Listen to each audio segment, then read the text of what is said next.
नमस्कार दोस्तों, स्वागत है आपका अपने YouTube चैनल वॉइस थेरेपी में। आइए सुनते हैं दो मित्रों के झगड़े पर आधारित सीख देने वाली एक शिक्षाप्रद कहानी। एक बार दो दोस्त अमन और नीरज एक शहर से दूसरे शहर जा रहे थे। दोनों को चलते चलते बहुत देर हो गई। उन्हें भूख लगने लगी तो उन्होंने सोचा कि क्यों न हम एक जगह बैठकर खाना खा लें। फिर वह एक पेड़ के नीचे बैठ गए और खाना खाने लगे। खाना खाते समय वह दोनों किसी विषय पर बातचीत करने लगे। बातचीत ने धीरे धीरे झगड़े का रूप ले लिया। झगड़ा इतना बढ़ गया कि अमन ने नीरज को थप्पड़ मार दिया, पर नीरज कुछ नहीं बोला और चुप रहा। जिस पेड़ के नीचे बैठकर वह खाना खा रहे थे, उस पेड़ की एक डाली को उठाकर नीरज ने मिट्टी में लिखा कि आज मेरे जिगरी दोस्त ने मेरे ऊपर हाथ उठाया।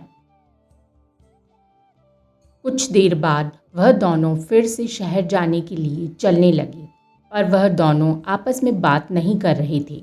चलते चलते रास्ते में एक नदी आई। दोनों नदी के किनारे चलने लगे। तभी अचानक नीरज का पैर फिसल गया और वह नदी में गिर गया। नीरज तैरना नहीं जानता था तो वह डूबने लगा और वह मदद के लिए चिल्लाने लगा।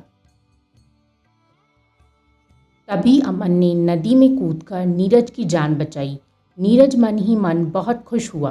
फिर नीरज ने एक नुकीला पत्थर उठाया और पेड़ के तने पर लिखा कि आज मेरे जिगरी दोस्त ने मेरी जान बचाई। यह देख अमन नीरज से पूछने लगा कि मैंने जब तुम्हें थप्पड़ मारा तब तुमने उसे मिट्टी पर लिखा, पर जब मैंने तुम्हारी जान बचाई तो तुमने उसे पेड़ के तने पर लिखा, ऐसा क्यों?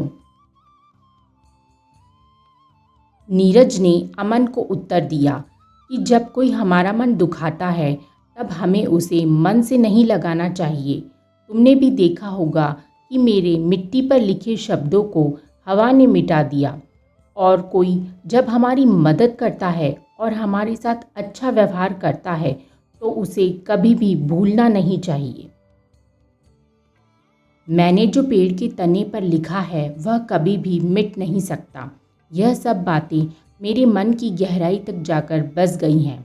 यह सब सुनकर अमन ने नीरज को गले से लगा लिया। अमन ने नीरज से थप्पड़ मारने और झगड़ा करने के लिए माफ़ी भी मांगी।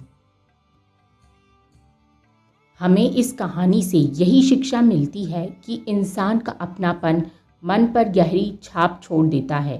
सकारात्मक बातों को हमेशा याद रखना चाहिए और नकारात्मक बातों को जितनी जल्दी हो सके मन से निकाल देना चाहिए। दोस्तों, आपको यह कहानी कैसी लगी कमेंट सेक्शन में हमें ज़रूर बताइएगा। ऐसी ही मज़ेदार कहानियाँ सुनने के लिए चैनल को सब्सक्राइब कीजिए। फिर मिलते हैं एक नई कहानी के साथ। तब तक के लिए जय हिंद।